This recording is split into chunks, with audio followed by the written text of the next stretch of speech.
What's Up, le podcast des acteurs de l'énergie qui décrypte les grandes tendances du marché. Un podcast Gazélec en partenariat avec SIA Partners. Bonjour, je suis Camille Marzioli, associé en charge de l'énergie au sein du cabinet de conseil SIA, et j'ai le plaisir d'échanger aujourd'hui avec Antonin Curat. Bonjour Antonin. Bonjour. Alors Antonin, vous êtes directeur des ventes PPA et de l'origination thermique et hydroélectrique chez Alpic. Alpic, c'est un fournisseur d'énergie pour les grands comptes industriels et tertiaires en France. Alors Antonin, sur le marché spot, entre 2022 et 2025, on est passé de 4 heures de prix négatif dans l'année à plusieurs centaines d'heures avec un prix qui a été négatif 8% du temps cette année. Ce qu'on va explorer ensemble aujourd'hui, c'est la façon dont les fournisseurs s'adaptent à cette nouvelle donne. Alors pour commencer, j'ai envie de vous demander en quoi votre métier de fournisseur se trouve bouleversé et puis quelles opportunités est-ce que cela génère pour vous et pour vos clients, les consommateurs d'électricité. Oui, effectivement, en fait, aujourd'hui, on assiste à un changement de paradigme, sur le marché de l'électricité.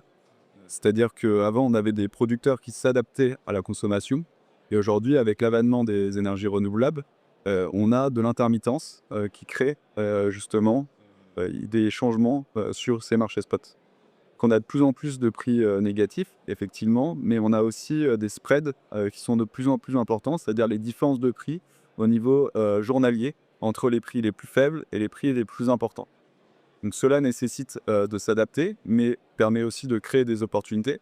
Nous, aujourd'hui, on parle de fourniture 2.0, c'est-à-dire qu'on doit prendre en compte dans notre activité de fourniture l'intégration de ces intermittences et de ces nouvelles consommations. Alors, ça passe par la flexibilité, donc pilotage de la consommation et aussi hydrogène, mais ça passe aussi par le stockage et par tout ce qui est décarbonation, c'est-à-dire l'intégration justement de ces énergies renouvelables dans la consommation. Par exemple, via de l'autoconsommation, on n'a pas l'industriel qui installe des panneaux solaires sur leur site, ou via l'intégration de pipiers dans des contrats de fourniture. Alors, c'est aussi opportuniste parce que ces prix négatifs, sont un moyen pour le consommateur, d'aller chercher de la valeur. Donc ça nécessite d'avoir, de la flexibilité sur sa consommation et pour nous fournisseurs, ça nécessite de la valoriser correctement. Donc l'avantage, chez Alpiq, c'est qu'on a notre propre responsabilité d'équilibre, donc on est acteur, sur les marchés intraday, mais aussi sur tous les marchés de flexibilité, soit la réserve secondaire ou la réserve tertiaire. Et donc on peut accompagner nos consommateurs qui ont de la flexi-consommation pour valoriser au mieux cette consommation, flexible. Ce qu'il faut voir aussi, c'est que tout ça, est un levier pour la décarbonation et donc le fait d'avoir cette capacité à flexibiliser sa consommation va permettre d'intégrer de plus en plus d'énergie décarbonée dans sa consommation et donc c'est quelque chose qui est nécessaire chez des industriels qui ont des besoins de décarbonation importants. Alors justement, on voit qu'aujourd'hui, sur la décarbonation, on est clairement en train de passer des feuilles de route, des slides quelque part, à une phase de mise en œuvre opérationnelle. Alors, pour les industriels, pour vos clients, est-ce que c'est le bon moment de se lancer? Et quelle solution pour décarboner sa fourniture d'électricité et de gaz? Effectivement, aujourd'hui, on a de plus en plus de demandes, sur la partie décarbonation, en particulier via les pipiers. Alors la décarbonation, pour moi, c'est 3 axes. Le premier axe, c'est l'électrification, passer d'usage carboné, du gaz vers l'électricité. Le deuxième axe, c'est évidemment acheter de l'énergie verte et donc signer, des PPA. Et le troisième axe, c'est un axe, plus au rapport avec la flexibilité. Donc comme je vous disais, dans l'action précédente, avoir de la flexi-consommation pour pouvoir intégrer encore plus d'énergie verte dans sa consommation.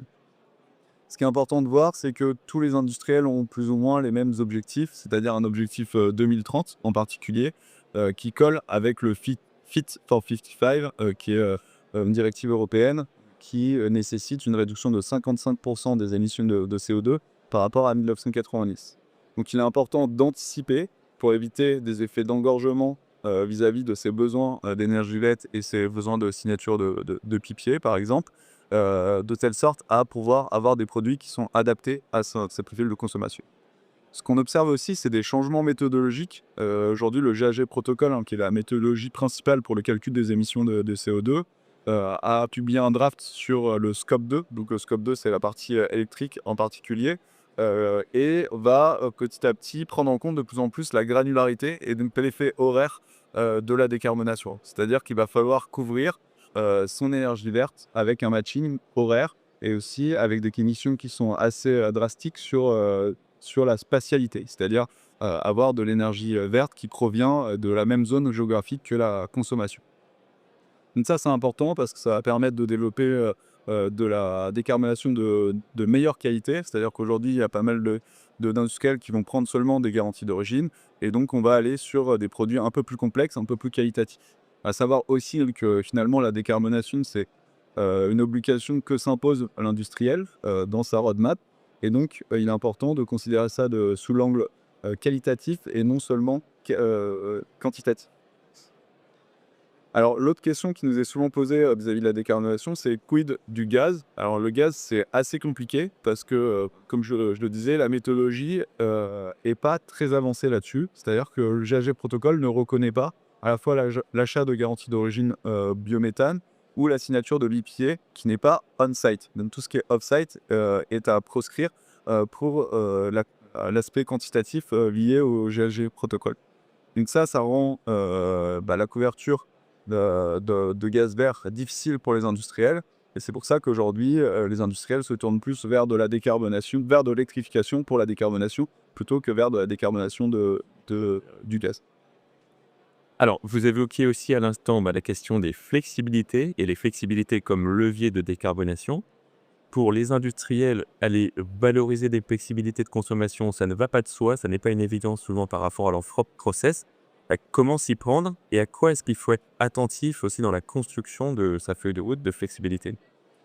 Oui, effectivement, c'est quelque chose qui peut être complexe, hein. C'est pour ça que, nous, en tant que fournisseurs, on est là aussi pour accompagner et pour, donner les bonnes pratiques de telle sorte à tirer, le plus de valeur de sa flexibilité.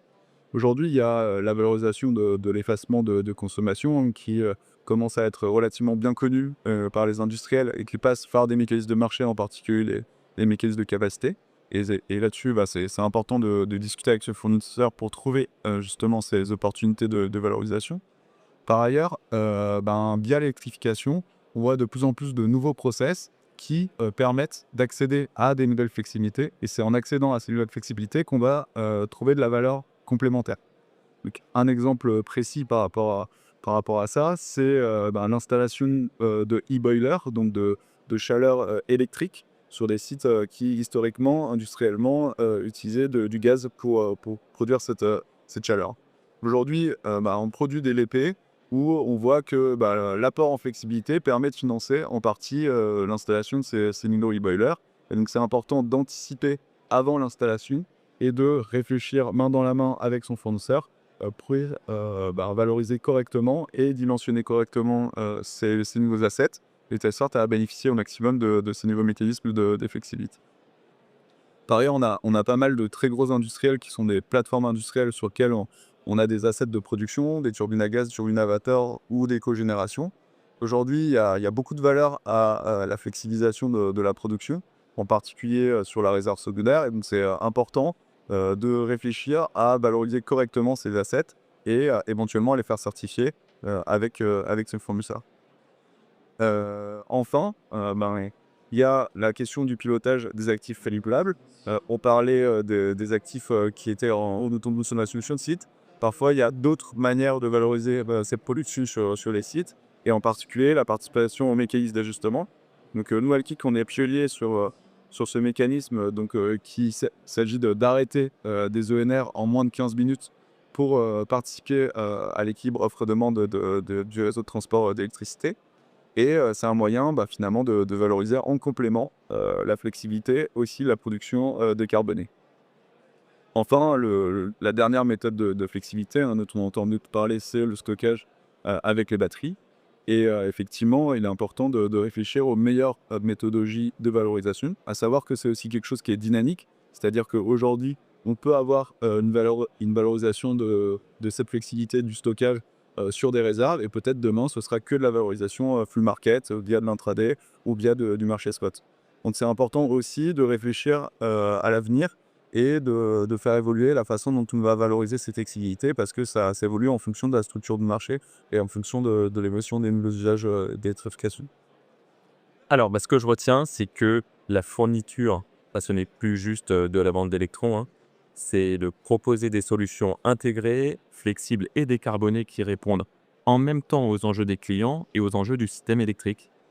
Merci beaucoup, Antonin Curat, d'avoir été l'invité de notre podcast en direct du congrès Gazélec. What's Up, un podcast Gazélec en partenariat avec SIA Partners. Disponible sur YouTube, Apple Podcasts, Spotify et Deezer.